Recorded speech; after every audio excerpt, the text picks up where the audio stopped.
Hey everybody, welcome back to another episode of Helmets of the World. I am Mike B, and today we're going to be taking a look at a really cool M1 clone that's probably one of the closest clones to a US World War II M1.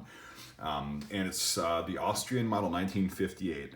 So up until that point, West Germany and Austria were both kind of dabbling with changing over from the Stahlhelm to the M1 because it was more NATO looking, I guess, at that point.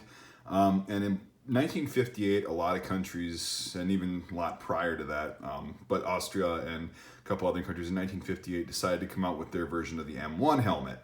Up until that point, they were using surplus or lend-lease, whatever you want to call it, US M1s. So these were going to be surplus leftover, whatever have you, just from all the guys that went home, they'd leave them there, and bam, you've got surplus helmets to use. So this is the first actual version of Austrian ingenuity that was a pretty good rip-off of the M1 or clone.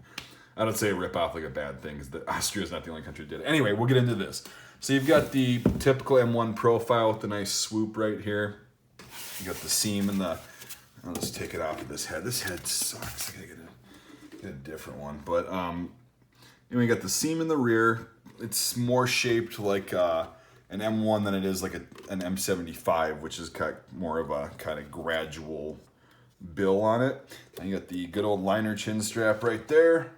And then just like the World War II M1s, you've got a sewn khaki chin strap on here that's sewn to the bales, and the bales are looking fairly like World War II US bales.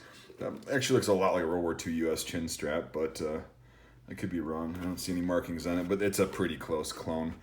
Anyway, the liner system is pretty cool. This is where you can definitely tell the difference, and the gray paint on the outside.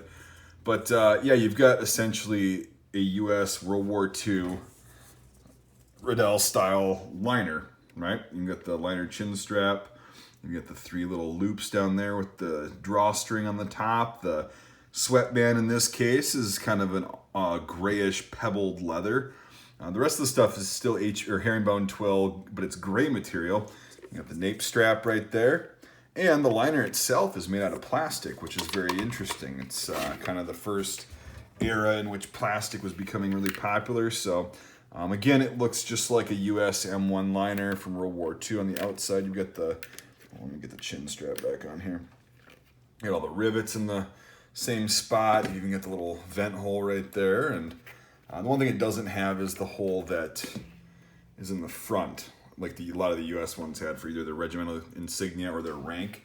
This one had it on the side for whatever reason. And that's the one way you can tell an M75 liner from an M58 liner that was, updated or whatever. It's going to have this little hole right here. I forgot exactly what that was for, but it was some sort of ceremonial thing, I believe. I totally forgot. It's been a while since I researched that.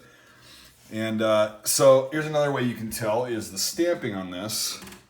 Oh, I forgot this one had a name in it. Yep. So you can see this is RM, which, I forgot what size or what maker that was.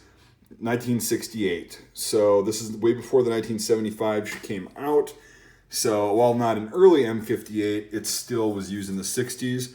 And then... Latzenhofer, something like that. I can't see that. Yeah, Latzenhofer, or whatever person wrote their name in there. I love stuff like that. That's probably why I kept this. That's right. And it's in pretty good shape, and it's a really good example of a really solid M1958 helmet that was used by Austria. Now, so these were used from, of course, 1958 until they replaced it with the Spectra helmet in the 90s.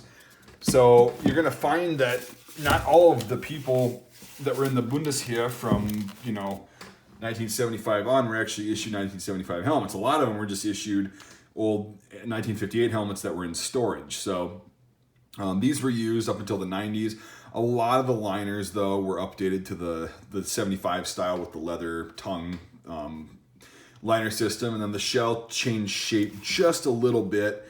It just got to be the brim got a little bit more non-curved like that. I don't know how to, more smooth, and then the line or the swoop right here is a little bit less defined on the 75. It's really hard to tell the difference if you don't really know what you're looking for. So maybe I'll make a video on that, but there's probably not a lot of people that really care about that. So anyway, yeah, it's pretty cool. 1968 shell, and it's still got the sewn on khaki chin strap, which is really interesting. Anyway, so this is a pretty short video because people generally tend not to think about Cold War helmets, especially like with Austria, who declared themselves eternally neutral in 1958 as well.